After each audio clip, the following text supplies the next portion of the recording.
Alright, this is what we call a snow day video. So I spent the last however many days designing and perfecting a new dice bag pattern. What? For Star Wars Destiny because I am obsessed and I needed a bag, and this is covered in lint. I designed the bags to fit 2 decks plus the dice plus the tokens. I also like that you can drawstring it closed, and while you're playing the game you can pop the rim down to show a pop of color and also to, I don't know, make it look cool, but it sits really sturdy on a table. That's part of having a square bottom. So I've spent a lot of time perfecting this pattern over the last few days because I wanted it to be as easy as possible for you all to replicate and do yourself at home, and also because I was gonna make a bunch of them for like my Star Wars Destiny friends, and then also apparently to sell online because I got addicted. But also, just for size comparison, this is the Star Wars Destiny dice bag. This is my D&D dice bag, which you can learn to make via the lined dice bag tutorial by clicking on this or link down in the doobly-doo. It uses a different construction technique.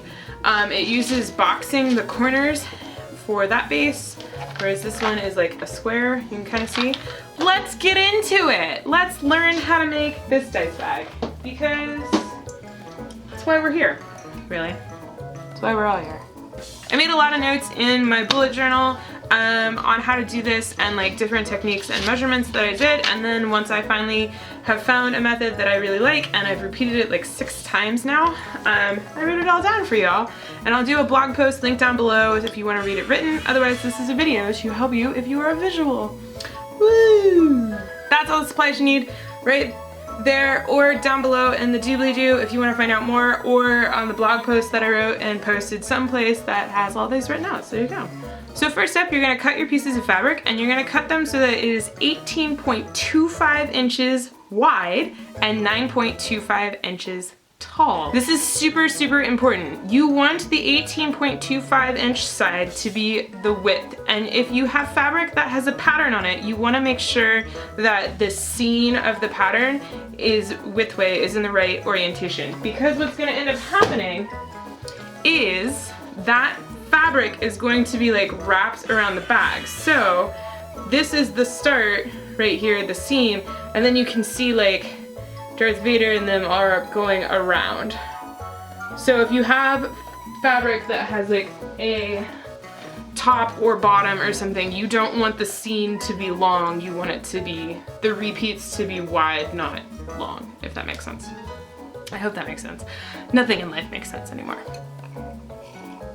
Step 2, you're going to fold each of your pieces of fabric into hamburgers, and you're going to do that so that the right sides are touching. When I say right side, I mean the side that has like the pattern or the pretty picture and it doesn't look really weird. That's the right side. So you're going to fold it so the right sides are touching, and on both pieces of fabric, okay? So you should end up with a piece that's like 9.125 inches wide by 9.25 inches tall. Anyway, you're going to fold it again the same direction in half so that you end up with 2 pieces of fabric that are folded so that they are both 9.25 inches tall and 4.5625 inches wide.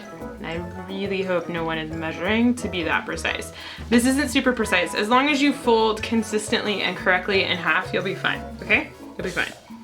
Promise. Step 3, you're going to cut a triangle into the bottom of these 2 pieces of fabric. And so this is where that hard corner comes into place. So it's super important that the fabric doesn't wiggle around. So if you don't have a cutting board thingy to do this, I recommend penning the layers of fabric so that they won't move around too much while you're cutting.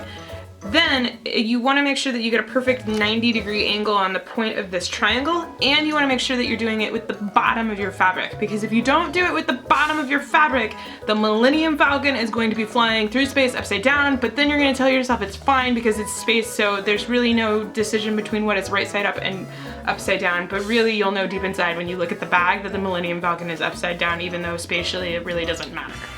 This is the step where if you're gonna need some sort of like hard cornered thing to help you make the point. So a CD case, a piece of paper can be used to like trace the line if you want, or like a really sharp, well-defined board game box lid, or like a deck box lid side thing. Anything like that will help. You just want a good 90-degree angle on the bottom of this. Draw it out with like a pencil or a marker or something, and then cut carefully, evenly that triangle out, and then you're gonna end up with 2 pieces of fabric that are cut with these triangle things, like that. Now you're gonna unfold each of your pieces of fabric halfway so that you have the 2 triangle shapes showing, and you're going to pin the outer edges of those shapes. Next up, you're gonna sew along where you have pinned using a 1/4 inch seam allowance. After you've sewn, go ahead and unpin it, and then you're gonna pop open the bag and you're going to pin the unsewn edges together, which will actually help you define the bag. So if you pin it correctly, you'll have what basically looks like a bag already. It's just not a very nice looking bag. So there's that, but we're gonna make it look nicer. After you've pinned it and like tested or whatever, go ahead and sew along that pinned seam line. It should just be 1 stitch that goes up one edge and down the other, and then take out your pins because you don't want to poke yourself anymore. So once you've done that with both pieces of fabric, you're gonna have 2 bags which look very similar to each other but also very inside out and unfinished. So let's finish them. Okay, you're gonna turn one of the bags right side out so that it looks pretty and beautiful and awesome, and then you're gonna take that pretty, beautiful, awesome bag and you're gonna put it into the one that is still inside out and looks wrong. When you put one bag inside the other bag, you want to make sure to press into all 4 corners of the bags to make sure the corners are lined up. You also want to make sure that the 2 seamed edges of the bags are lined up really nicely. Once you have one bag inside the other, you're going to seal them together forever. And you're gonna do that by sewing them. But you need to leave a gap. So what you're gonna do is use 2 pins to mark a 1.5 inch gap on one of the panels. It doesn't matter which panel, just pick one that works for you. This is where your drawstring is going to come out, and this is also how you're gonna turn the bags right side out again. So once you've used pins to mark the gap, you're going to sew a seam all the way around your bag from the start of the gap to the end of the gap, not sewing over the gap. And this seam needs to be, this is super important, can't remember what it is. This seam needs to be 5/8 of an inch down from the top edge. You can do 1/2 inch if you want, but 5/8 inch, 1/2 inch, somewhere in that range. It doesn't need to be scientific. You just don't want it to be very top. You want it to be a good seam allowance while sewing these together. Just don't sew over the gap. Sewing fun fact tip. My sewing machine has this thingy that like pops off so that I can just put the bag over the front of the like nozzle thingy and then just rotate it around the thing in a circle, and it makes sewing these a lot easier. And because this bag is as large as it is, it fits really nicely around this. Step 10, flip the bags right side out through the hole. Be very mindful of the hole. Don't stretch the hole. Don't like ruin the seams around the hole. Super important. After you have carefully flipped them right side out, you will see that the seam is beautiful and wonderful and you have a nice gap, and the like seams for the gaps should be like tucked in, which is great. Then go ahead and shove one of the bags back into the other one and press into the corners to make sure that they're nice and secure and nice. And then go ahead and make sure that that top seam is really beautiful so that you want the fabric to be like as tight or as close to the seam that you just sewed as possible. And while I am a lazy person and I do prefer not to iron, I actually iron around this top seam for this one step because it makes it a lot crisper bag, because we're about to sew a whole bunch more around this edge, and if you iron it first, it makes it so much easier. So if you have an iron, go ahead and iron. If you don't, just pin carefully, like pull it tight and then pin it. Step 11, go ahead and put the pins back, marking your gap, and actually you're gonna shrink your gap a little bit to about 1 inch. If you're using drawstring cords that are thinner than paracord, so maybe just yarn, you can even go like a little smaller, like maybe 3/4 of an inch.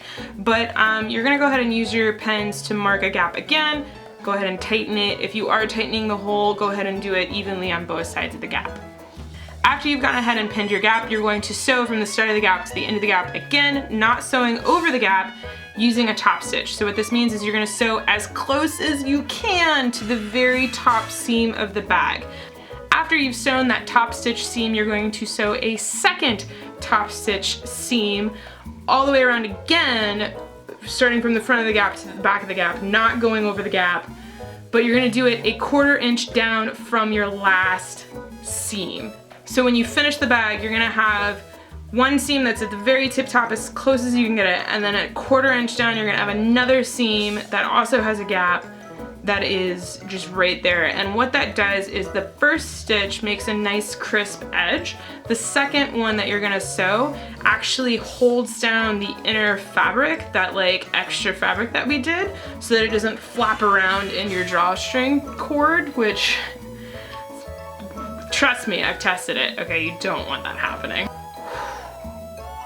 After you've sewn your second top stitch seam with the gap, go ahead and remove those pins that are marking your gap. You no longer need them. And now you're gonna sew another seam all the way around the bag, leaving no gap whatsoever. And you're gonna do that one 3/4 of an inch down from the second seam that you sewed. So you're gonna have 3 seams in a row, boom, boom, boom. One that's the very tippy top, one that's a 1/4 inch down from that, and another one that's 3/4 of an inch down from that, okay? Make sense? These 3 seams are what's gonna help the bag have that nice stiff ridge so that you can flip it over when you want, and it also makes it so that your drawstring cord can cinch and tighten really well so that you don't have too much gap for dice to fall out of the bag, which can happen if you have too much fabric in your drawstring cord channel area. Trust me, I've tested this. I will say, if you are using a drawstring that is a little thinner, like maybe yarn, you can do a 1/2 inch down instead of 3/4 of an inch. I'm using paracord, it's pretty thick, it's nice and sturdy, thus I am doing a 3/4 inch seam allowance.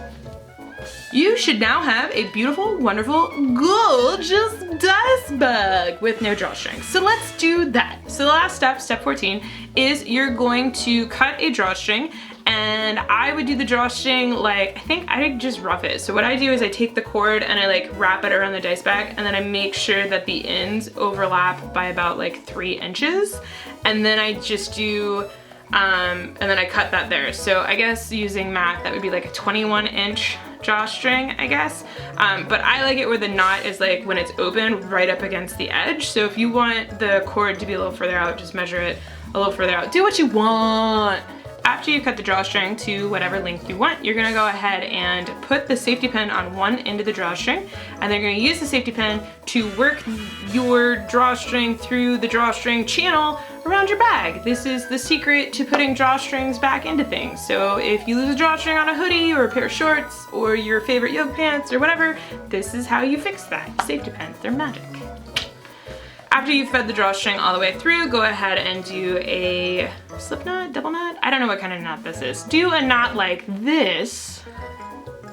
And then if you're using paracord, go ahead and use a fire to like make the ends all nice and pretty. And then you're done! You've made a beautiful, gorgeous, fully lined reversible dice bag, which is large enough to be used for Star Wars Destiny. I hope this video has helped you if you wanted to make a dice bag that has an awesome flat bottom and is super big.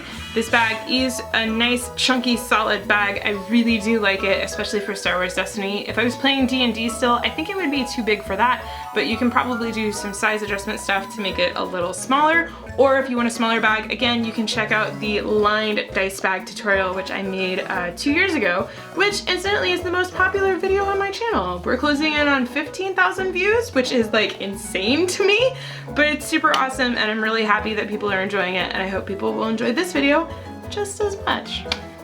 If you like this video, feel free to give it a thumbs up. If you'd like to see more, feel free to subscribe. And in all seriousness, if you use this tutorial to make a dice bag, please send me pictures on Twitter, on Instagram, on Facebook, or just email me because I would love to see it. I'm TheOneTAR on basically every platform.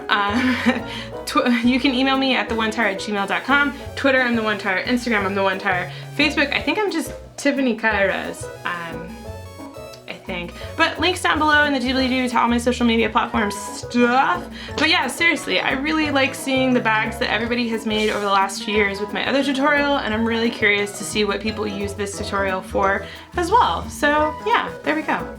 Awesome. Well, I am going to finish my scotch and try and convince Steve to play Star Wars Destiny with me now, because I've made all these bags for it. Gotta at least play the game. Also, if you play Star Wars Destiny, what deck do you run? I'm really curious. I currently run a Poe. I have a Poe deck. I don't really like the Poe deck, but I want to modify my Poe deck to be a Poe Fen deck, so I need to get another Fen. And then I also run an Almadea and, oh god, what's the other one? I run a Rey, Almadea, and Rebel Trooper.